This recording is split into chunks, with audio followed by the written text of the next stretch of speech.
Pada kesempatan kali ini, saya ingin bagikan kebenaran firman Tuhan, yaitu mengenai menikmati keberhasilan yang baik menurut Alkitab. Sebelum kita bahas lebih lanjut, saya ingin kita berdoa. Mari kita berdoa. Terima kasih Tuhan Yesus buat anugerah-Mu, buat kebaikan-Mu dalam kehidupan kami. Kami akan merenungkan kebenaran firman Tuhan. Kami percaya Roh Kudus yang akan berraja dalam hidup kami. Dan ketika firman Tuhan disampaikan, kami percaya itu tidak akan pernah kembali dengan sia-sia.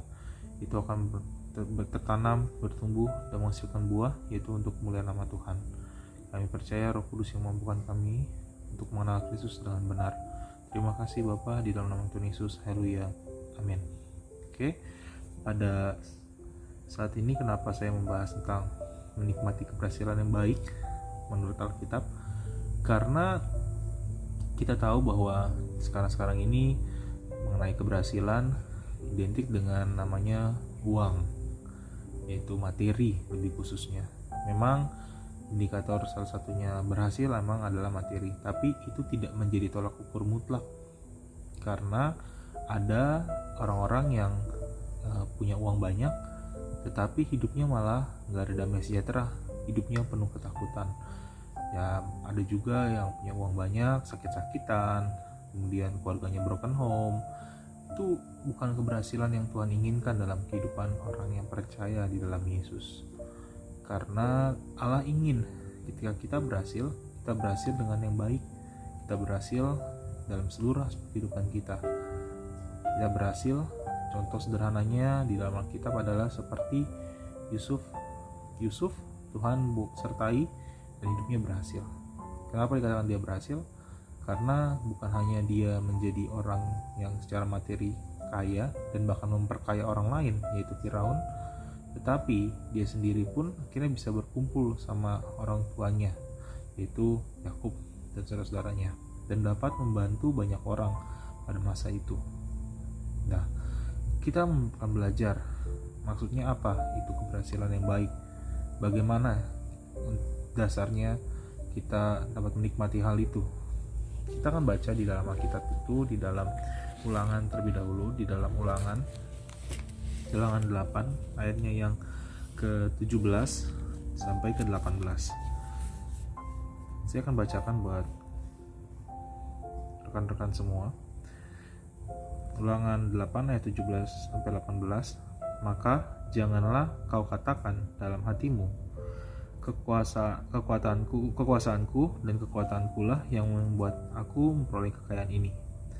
Tapi haruslah engkau ingat pada Tuhan Allahmu, sebab dialah yang memberikan kepadamu kekuatan untuk memperoleh kekayaan, dengan maksud meneguhkan perjanjian yang diikarkannya dengan sumpah kepada nenek moyangmu seperti sekarang ini. Tuhan memberikan peringatan kepada bangsa Israel.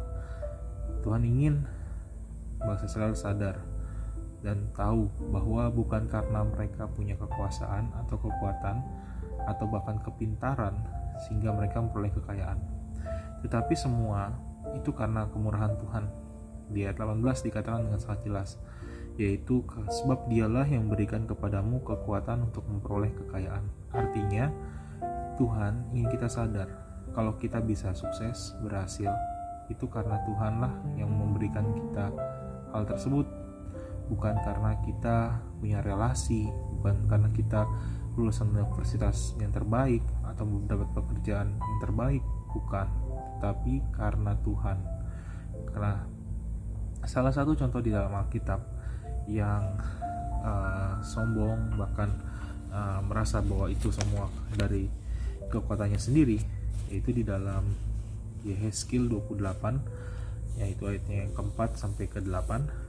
Ini mengenai Raja Tirus, di mana saat itu dia sombong. Yehezkiel 28 ayat 4 sampai 8 saya akan bacakan buat setiap orang yang menonton video ini. Dengan hikmatmu dan pengertianmu engkau memperoleh kekayaan, emas dan perak kau kumpulkan dalam pendaraanmu, karena engkau sangat pandai berdagang. Engkau memperbanyak kekayaanmu, dan karena itu engkau jadi sombong.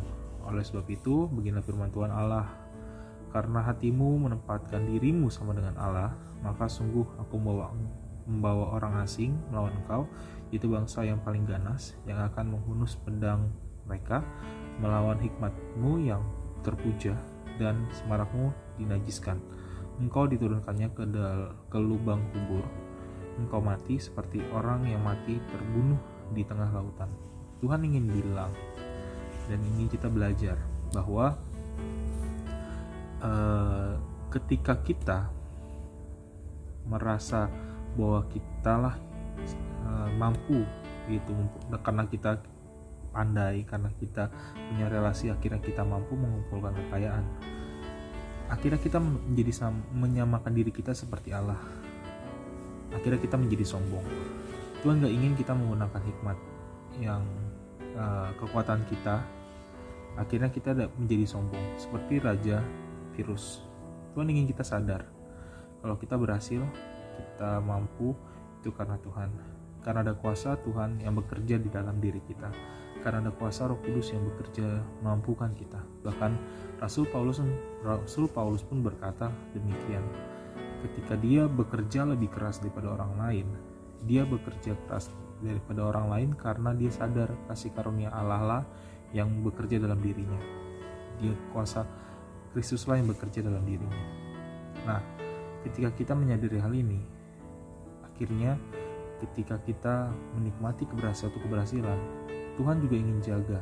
Bukan sekedar kita kerja dapat suatu kerjaan tertentu, terus akhirnya membuat kita memiliki keluarga yang berantakan, atau bahkan kita kerja terus kita akhirnya memiliki kesehatan yang kacau. Tuhan tidak ingin seperti itu. Karena itu Tuhan selalu menjaga kita. Ketika kita mengandalkan Dia akan menjaga kita untuk dalam setiap langkah hidup kita tidak dalam hal yang salah. Banyak contoh-contoh dalam kehidupan nyata sekarang ini pun yang dapat kita temuin dalam kehidupan sekarang ini, di mana orang yang dengan bangganya menghasilkan kekayaan, dan akhirnya itu justru akan berdampak fatal karena dia salah menyadari bahwa kekayaan juga itu ada memiliki tujuan yang baik, yaitu untuk memberkati orang lain. Seperti contohnya Abraham Tuhan janjikan untuk menjadi kaya dan untuk menjadi berkat bagi orang lain. Seperti Yusuf pun demikian. Jadi bukan artian kita memiliki uang kaya itu untuk menjadi sombong ya. Nah, karena itu ketika kita tahu kebenaran firman ini, harusnya kita semakin ingat bahwa kalau kita berhasil, Tuhan pasti akan menjaga dalam aspek-aspek lain dalam kehidupan kita.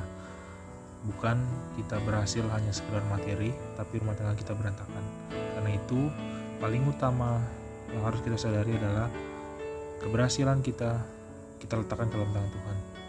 Tuhanlah yang mampukan kita untuk menjaga kita dalam keberhasilan yang baik, sehingga apapun yang kita kerjakan, apapun yang kita usahakan, Tuhan bukan hanya membuat kita memperoleh materi, tapi memperoleh damai sejahtera. Karena itu yang Tuhan Yesus janjikan dalam kehidupan orang yang percaya kepadanya. Dan itu juga akan berdampak yaitu kepada hal-hal yang kita miliki, keluarga, bahkan juga relasi, bahkan juga pekerjaan, bahkan hal-hal yang penting dalam hidup kita pasti Tuhan jaga. Karena di dalam Alkitab pun dikatakan, diberkatilah orang yang mengandalkan Tuhan, yang menaruh harapan kepadanya. Tetapi adalah orang yang terkutuk, yang mengandalkan dirinya sendiri, yang mengandalkan kekuatan manusia. Karena itu andalkanlah Tuhan selalu, karena Dialah yang membuat kita dapat memperoleh kekayaan, bukan karena kita pandai, bukan karena kita hebat, tapi karena Tuhan, karena kasih karunia-Nya lah yang bekerja dalam hidup kita. Mari kita berdoa. Terima kasih Tuhan buat anugerah-Mu, terima kasih buat firman Tuhan ini. Kami percaya Tuhan akan berbicara dan mengingatkan kami bahwa dalam hidup kami yang singkat ini, kami dapat menikmati keberhasilan yang baik karena Tuhan Yesuslah yang memberinya. Dan karena itu kami mau selalu mengandalkan Tuhan Yesus dalam kehidupan kami, karena Tuhan Yesuslah yang menjadi kekuatan, hikmat, dan keberhasilan dalam hidup kami. Terima kasih Bapa, bukan karena kami kuat, bukan karena kami hebat, tapi karena kekuatan-Mu lah yang membuat kami berhasil. Dalam nama Tuhan Yesus, mengucap syukur dan doa, haleluya, amin. Demikian video yang ingin saya sampaikan. Sekalian memberkati. Shalom semuanya.